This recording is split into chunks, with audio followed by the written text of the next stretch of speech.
வணக்கம் நேயர்களே, நான் உங்கள் கார்த்திக். நம்முடைய சிறப்பு நேர்காணலில் மூத்த பத்திரிகையாளர் தாமோதரன் பிரகாஷ் இணைந்திருக்கிறார். அவரிடம் விரிவாக பேசலாம். வணக்கம் சார். வணக்கம் கார்த்திக் சார். வணக்கம். இப்போ டிடிவி தினகரன் தொடர்ந்து எடப்பாடியை கடுமையா விமர்சனம் பண்ணிட்டு இருந்தாரு. கடைசி நேரத்துல கூட்டணிக்குள்ள வரும்போது எப்படி கேடர்ஸ்லாம் ஜெல் ஆவாங்க? அது களத்துல ஒர்க் அவுட் ஆகுமா? டிடிவி தினகரன் 4% ஓட்டு வச்சிருந்தார் தம்பி. இப்போ வந்து 0.95% 1% தான் ஓட்டு வச்சிருக்காரு. டிடிவி தினகரனோட கேடர்ஸ் வந்து பெரும்பான்மை எடப்பாடி கிட்ட போயிட்டாங்க. ரைட்டா? அதுக்கப்புறம் வந்து இப்போ வந்து அவர் வராருன்னா 2 கேஸ் இருக்கு அவர் மேல. ஒன்று ரெட்டை இலைக்கு லஞ்சம் கொடுத்த வழக்கு, இன்னொன்று வந்து ஜெயலலிதா சசிகலா பீரியட்ல இருக்கக்கூடிய லண்டன் ஹோட்டல் கேஸ் ஒன்று. இந்த 2 கேஸ் இருக்கு அவர் பேர்ல. அதுதான் வந்து முக்கியமா வச்சு மிரட்டி தான் கூட்டிட்டு வராங்க. நீங்க வந்து ஒரு ஒரு போலீஸ் ஸ்டேஷன்ல ஒரு கேஸ்ல வந்து மாட்டிக்கிட்டீங்க அப்படின்னா உங்களை வந்து போலீஸ்காரன் ஹேண்டில் பண்ற விதமே வேற மாதிரி இருக்கும்.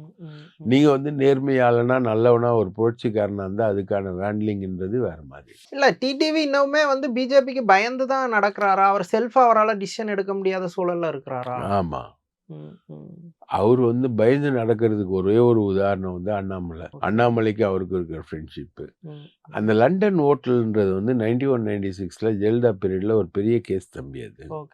அது வந்து காஃபி போசா இல்ல, சோஃபம் போசான்ற ஒரு அந்நிய செலாவணி திட்டத்துக்கு கீழே வரக்கூடிய வழக்கு. இந்தியாவிலேயே மிகப்பெரிய வழக்கு. அந்த வழக்கை போட்டது வந்து ப. சிதம்பரம் நரசிம்மராவ் பீரியட்ல போட்ட கேஸ். அந்த ஹோட்டலோட இன்னைக்கு மதிப்பு வந்து ஒரு 10,000 கோடி இருக்குன்னு வச்சுக்கோ. ஒரு பெரிய கோல்ஃப் மைதானத்தோட கூடிய ஹோட்டல். அந்த ஹோட்டல் வந்து ஜெயலலிதாவுடைய வருமானத்துக்கு அதிகமான சொத்து சேர்ப்பு வழக்குல வந்துச்சு. அந்த ஹோட்டல் வாங்கினதே வந்து ஜெயலலிதாவுக்கும் சசிகலாவுக்கும் தெரியாது. இவரு வந்து வாங்கியிருக்காரு. இந்த காசை ரோல் பண்ணி வாங்கியிருக்காருங்க. அதனாலதான் ஜெயலலிதா வந்து இவர் சேர்க்காம துரத்தி அமிச்சாங்க 10 வருஷம். ஸோ அந்த கேஸ் வந்து இன்னைக்கு வரைக்கும் நிற்கிது. அந்த கேஸு அந்த ஹோட்டல் வந்து அவருக்கு வேணுன்ற ஆசை இருக்கு.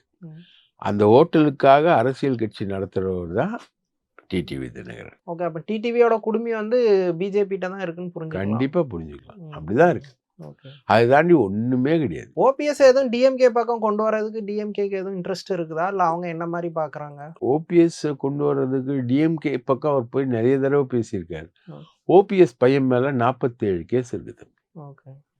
அதில் ஒரு கேஸ் வந்து மால்தீவுக்கு ஃப்ளைட்டில் கோடிக்கணக்கான ரூபாய் கார்கோவை போய் இன்டர்போல் கிட்ட மாட்டின கேஸ்.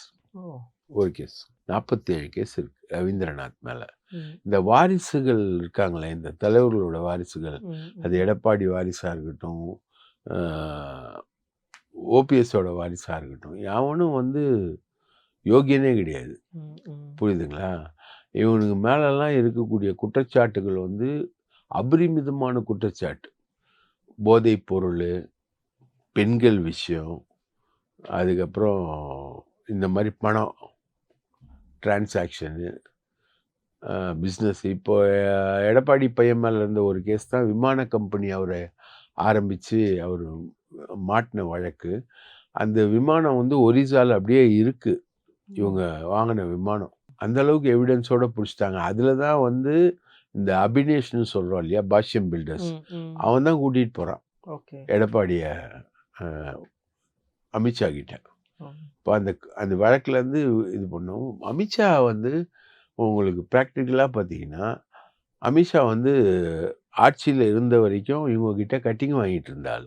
அவர், பியூஷ் கோயல், இவங்கெல்லாம் வந்து கட்டிங் வாங்கிடுவாங்க. பியூஷ் கோயலுக்கு வந்து கோவையில் வந்து அவர் கேட்கறது எல்லாமே கொடுப்பாங்க. ஒரு ஆண் வந்து என்னென்ன கேட்பான் அது எல்லாத்தையுமே கொடுப்பாங்க. அந்த மாதிரி இருக்கிறவர் தான் பியூஷ் கோயல். அதே மாதிரி அமித்ஷா வந்து காசு மாசம் மாசம். இப்போ அலையன்ஸு அப்படி வந்தோடனே இப்போ காசு கொடுத்தோன்னா அவர் செட்டில் ஆகிட்டார். நீங்கள் எப்படி வேணால் பார்த்துக்கோங்க மிஸ்டர் எடப்பாடி அப்படின்னு சொல்லி விட்டாரு. அதில் வந்து டிடிவி தினகரனை அண்ணாமலையோட ஹேண்ட்லிங்கில் இந்த டிடிவி தினகரனை அண்ணாமலையை மிரட்டி, டிடிவி தினகரனை ஒழுங்காக இந்த கூட்டணிக்கு வரவை அப்படின்னு கொண்டு வராங்க. அதே மாதிரி ஓபிஎஸ்க்கு அதிகமாக 3 சீட் தருவாங்கன்னு நினைக்கிறேன். அதே மாதிரி தான் வராரு ஓபிஎஸ், அதே மாதிரி சசிகலா.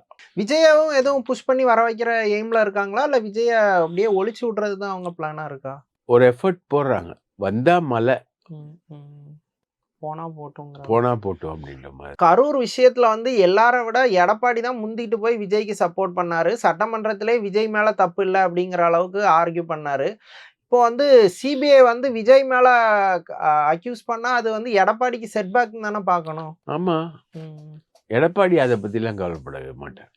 அவர் பண்ண மிகப்பெரிய பொலிட்டிக்கல் மிஸ்டேக்ல ஒண்ணு வந்து விஜயை சப்போர்ட் பண்ணது. இவர் அன்னைக்கு அடிச்சிருந்தாருன்னா விஜய் அன்னியோட காலி. ரைட்டா? டிஎம்கே அப்பதான் வந்து பயங்கரமா, அண்ணாமலை அதை விட பயங்கரமா. இப்போ இப்போ அண்ணாமலை என்ன சொல்லுவாரு, ஒரு தலைவர் வந்து, இப்ப நான் சிஎம்மும் சரி அண்ணாமலையும் சரி, ஒரு தலைவர் தன் தொண்டர்கள் சாவதை விரும்ப மாட்டார் அப்படின்னா அப்புறம் எதுக்கு சிபிஐ கூப்பிட்டு இத்தனை நாள் விஜய் விசாரிக்குது? ரைட்டா? அப்போ இந்த சிபிஐ விசாரணைக்கும் அண்ணாமலை சொன்ன ஒரு தொண்டர், ஒரு தலைவர் வந்து தொண்டர் சாவதை விரும்ப மாட்டார்ன்றதுக்கும் என்ன சம்பந்தம்? அதே மாதிரி இவரும் எடப்பாடி பேசினதும் தாவேகாவுடைய பொறுப்பற்றத்தனம் தானே இது. தாவேகா வந்து முழுக்க முழுக்க பொறுப்பற்ற முறையில் நடந்து. விஜய் பாப்புலாரிட்டிக்கு பயந்து எல்லா அரசியல் தலைவர்களும் விஜய் ஒரு மாதிரி சாஃப்டாவே டீல் பண்ணிட்டாங்க. அவரோட தப்பை யாருமே ஓப்பனா சொல்லல. அப்படிதான் சொல்லல. அதுலயும் அவரு நக்கல்ல போய் சொன்னார் இல்லையா, சிஎம் சார் நான் எங்க வீட்டில் இருப்பேன் இல்லைன்னா ஆஃபீஸில் இருப்பேன், எங்க ஆளுங்களை துன்புறுத்தாதீங்க அப்படின்னு. கரூர் மக்கள் வந்து எனக்கு பல விஷயங்களை வந்து கடவுள் மாதிரி காமிச்சிருக்காங்க. என்ன காமிச்சாங்க? செத்து தொலைஞ்சாங்க 41 பேர், 41 உயிர் செத்து தொலைஞ்சதை தவிர அவங்க என்ன தெய்வம் மாதிரி காண்பிச்சாங்க? அவங்க கிட்ட இருந்து நீ என்ன தெய்வ ரீதியிலான ஒரு பாடத்தை நீ கத்துக்கிட்டு உலகத்துக்கு எடுத்து சொல்ற? ஒண்ணுமே இல்லையே. 20 லட்சம் ரூபாய் கொடுத்த, ஸ்டேட் கவர்மெண்ட் ஒரு 10 லட்சம் ரூபாய் கொடுத்தது. என்ன வேணா இருக்கட்டுங்க, என் புள்ள செத்தா கூட பரவாயில்லைங்க, நாங்கள் விஜயை பக்கத்துல பார்த்தோம், அதுதாங்க எங்களுக்கு நிம்மதின்னு பெத்த தாயையே சொல்ல வச்சிங்க.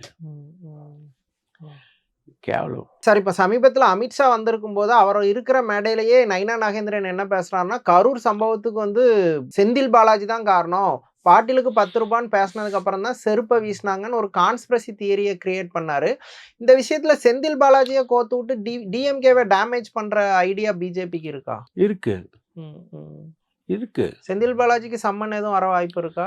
இருக்கு, வாய்ப்பெல்லாம் இருக்கு. ஆனா இன்னைக்கு வரைக்கும் நடந்த விசாரணையில செந்தில் பாலாஜி வரவே இல்லையே. ஏன்? ஈவன் டிவிகே தரப்புல கூட செந்தில் பாலாஜி அக்யூஸ் பண்ணல. அவங்க அக்யூஸ் பண்றாங்க, செந்தில் பாலாஜி தான் பண்ணாரு அப்படின்றது அவங்க அக்யூசேஷன்ல இருக்கு. ஆதவ் அர்ஜுன் அக்யூசேஷன்ல இருக்கு, நிர்மல் குமார்ல இருக்கு, எல்லாரோட அக்யூசேஷனும் செந்தில் பாலாஜி மேல இருக்கு.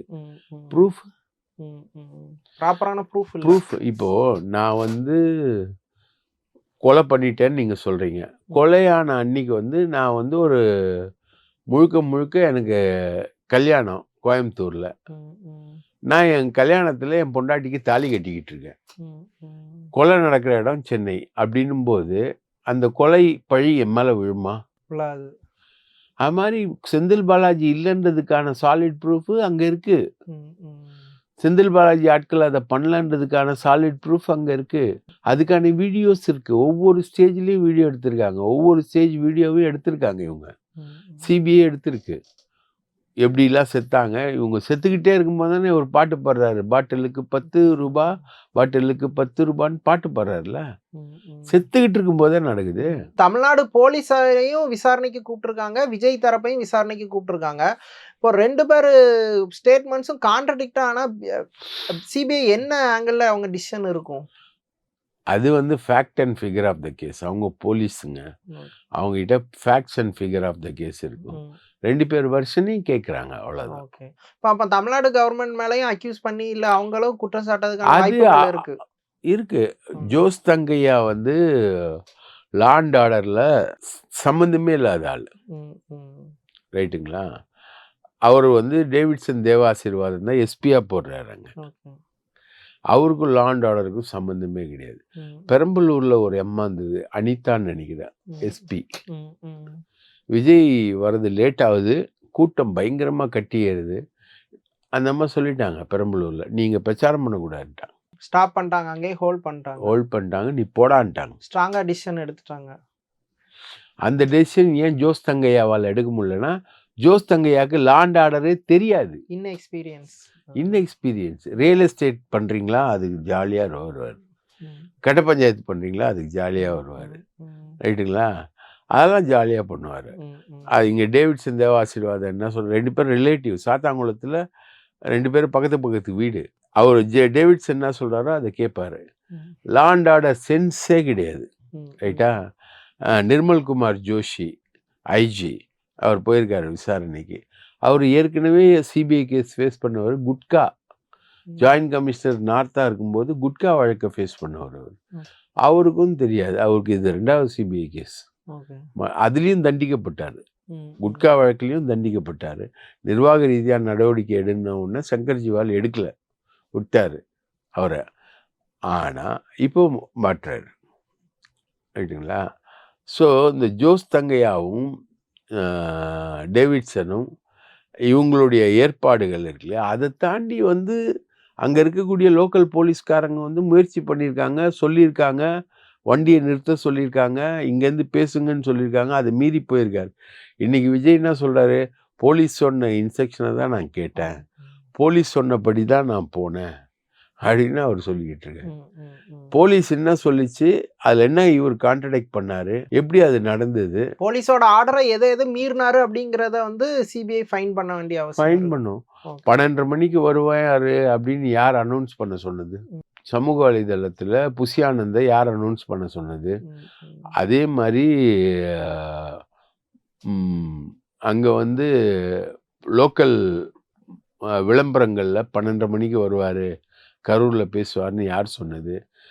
இன்னும் சற்று நேரத்தில் விஜய் பேசுவார்னு நம்ம டிவி சேனல்கள் இருக்குல்ல, லைவ் பண்ண எல்லா டிவி சேனல்களை எப்படி வந்து இன்னும் சற்று நேரத்தில் விஜய் பேசுவார்னு 4 மணிலேருந்து போட்டுக்கிட்டு இருந்தது எப்படி? அது உங்கள் விஜய் உயிரென வருவேன்னு பாட்டை போட்டு இன்னும் சற்று நேரத்தில் விஜய் பேசுவார்னு டிவி சேனல்களில் விளம்பரப்படுத்தினது ஆதவ் அர்ஜுன் ரெட்டி. ஆதவ் அர்ஜுன் ரெட்டி கொடுத்த ஃபீடை தான் நம்ம ஆட்கள் எல்லாமே லைவ்ல போடுறாங்க. ரைட்டா? அது எப்படி நடந்தது? இவர் எப்படி லைட் ஆஃப் பண்ணி லைட் ஆன் பண்ணி வந்தார்? ட்ரோன் கேமரா யூஸ் பண்ணி எப்படி ஜனநாயகன் படம் எடுத்தாங்க? இதெல்லாம் தான் விஷயம். Sir, final question. இப்போ மோடி வர்றது ஜஸ்ட் இந்த ஸ்டேஜ் ஸ்பீச் மட்டும்தானா, பின்னாடி அரசியலில் முக்கியமான நகர்வுகள் எதுவும் காத்திருக்குதா? நகர்வுகள்லாம் பண்ணுறது மோடி கிடையாது, அமித்ஷா. ஓகே. அமித்ஷா எல்லா நகர்வுகளையும் பண்ணுவார். அமித்ஷாவுடைய நகர்வுகள் வந்து மோடி விழாவில் பிரதிபலிக்கும். மோடி விழாவில் இவங்க ட்ரை பண்ணுறது வந்து இதுதான் அதிமுகவும் பாஜகவும் சேர்ந்து நடத்தக்கூடிய விழா, வெறும் பாஜக விழா இல்லை. அதனால் இதில் வந்து கூட்டணி கட்சியினரை வந்து கொண்டு வர்றதுக்கான விஷயங்கள் பெரிய அளவுக்கு அவங்க முயற்சி பண்ணுவாங்க. ஆனால் இது வரைக்கும் அவங்க வரல. அதில் வந்து விஜய் வருவதற்கான விஷயங்களுக்காக தான் அவரை போட்டு நெருக்கிக்கிட்டு இருக்காங்க. ஆனால் விஜய் வருவாரா இல்லையான்றது தெரியல. அவர் கழுவுற மீனில் நழுவுற மீன் மாதிரி. அவர் கழுவுற மீனில் நழுவுற மீன் இல்லை. ஒரு விலங்கோட பிஹேவியர் வந்து தப்பிக்கிறது தான் இருக்கும். அதில் அவர் இருக்காரு அப்படின்னு தெரியல. அவர் ஆனால் ஆரம்பித்ததெல்லாம் பாஜக ஆதரவாக தான் ஆரம்பித்தார். இப்போது இப்படி இருக்கார். அவர் எப்போவுமே பணிஞ்சு போகக்கூடிய ஆள் தான், சண்டை போட்டு முறியடிக்கக்கூடிய ஆள்லாம் கிடையாது. அதனால் இதுக்கு மேலே அவராலையும் ஒன்றும் பண்ண முடியாது, இவங்களாலையும் ஒன்றும் முடியாது. இது வந்து கிட்டத்தட்ட ஒரு ஆண் வந்து பெண்ணா வேஷம் போட்டால் எவ்வளோ போட முடியும்னு இருக்குது. அந்த மாதிரி ஒரு சிச்சுவேஷன் தான் விஜய்க்கு. வேஷத்தை மாற்ற முடியாது. இனிமேல் அவரால் அலைன்ஸ்க்கு வந்தாலும் அது ஃபீல்டுலையும் எடுபடாது. அது ஃபீல்டில் சுத்தமாக எடுபடாது. கொள்கை எதிரியாக அனௌன்ஸ் பண்ணிட்டு கூட்டணிக்கு வந்தால் அது கொள்கை எதிரின்றதுன்னு தம்பி நீ சொல்லுங்க, நீங்கள் ஒரு பெரிய ஆங்கரு. கொள்கைனா என்ன, அரசியல்னா என்ன? அவர் கொள்கை ரீதியாவே தனி எதிரியா இருக்கிறது வேற, என்ன கட்சி சார்பா எதிரியா இருக்கிறது வேற அப்படிங்கிறாங்கல்ல. இல்லைங்க, என் கேள்வி என்னன்னா, கொள்கைனா என்ன, அரசியல்னா என்ன? கொள்கைனா கட்சி செயல்படுறதுக்கு இந்த அடிப்படையில தான் செயல்படுவோம் அப்படின்ட்டு ஒரு விஷயத்த வகுத்து அதுக்கு கீழே செயல்படுறது கொள்கை. ஆமா. அரசியல் அரசியல்னா அட்மினிஸ்ட்ரேஷன் ரிலேட்டடான்னு நான் புரிஞ்சுக்கிறேன். அட்மினிஸ்ட்ரேஷன் என்ன அட்மினிஸ்ட்ரேஷன்? அட்மினிஸ்ட்ரேஷன்னா இப்போ லஞ்சம் அந்த மாதிரியான விஷயம், அதுதான் சட்டம் அரசியலா? ஒழுங்கு. அதான் இல்ல அரசியலா? அப்படின்னு அவர் சொல்றத வச்சு நான் டீகோட் பண்ணும்போது நான் அதை இல்ல அண்டர்ஸ்டாண்ட் பண்ணிக்கிறேன். அரசியல்னா என்ன? அரசியல்னா கொள்கை அடிப்படையில செயல்படுறது தான் அரசியல். இப்ப திராவிட நாடு வேணும்னா, ம். திராவிட நாடு அடைந்தால் திராவிட நாடு, இல்லையேல் சுடுகாடு. இது கொள்கை. ஆமா. அதுதானே அரசியலாகும். இந்தி மொழிக்கு எதிராக நாங்க நிப்போம். ம், ம். இருமொழி கொள்கை தான் எங்க கொள்கை. இதுதானே கொள்கை. ஆமா, அதுதானே அரசியல். ஆமா. ரைட்டா? நாங்கள் வந்தால் ஊழலை வேரறுப்போம். இது ம், கொள்கை. ம், ம். அதுதானே அந்த அரசியல். அரசியலாகும். ம், கொள்கைக்கு அரசியலுக்கு என்ன வித்தியாசம்? ம், ம். கொள்கைன்றது ABCDன்ற எழுத்துக்கள் தம்பி. ம், ம். அரசியல்ன்றது அந்த எழுத்துக்களை வச்சு உருவாகிற வார்த்தைகள். ஓகே.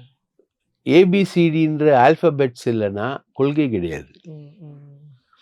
ஓகே. அரசியல் கிடையாது. கிடையாது, அரசியல்ன்ற வேர்டு கிடையாது. கிடையாது. கொள்கைன்றது ஆல்பபெட், அரசியல்ன்றது வேர்டு. Word. இது கூட தெரியாம ஒருத்தர் அரசியல் கட்சி நடத்துறான். அதை பத்தி நம்ம 2 பேரும் இவ்வளவு நேரம் உட்காந்து பேசிக்கிட்டு இருக்கோம். Okay sir. தமிழ்நாடு அரசியல் குறித்து பல விஷயங்களை ரொம்ப விரிவா பேசுனீங்க. நன்றி. நன்றி.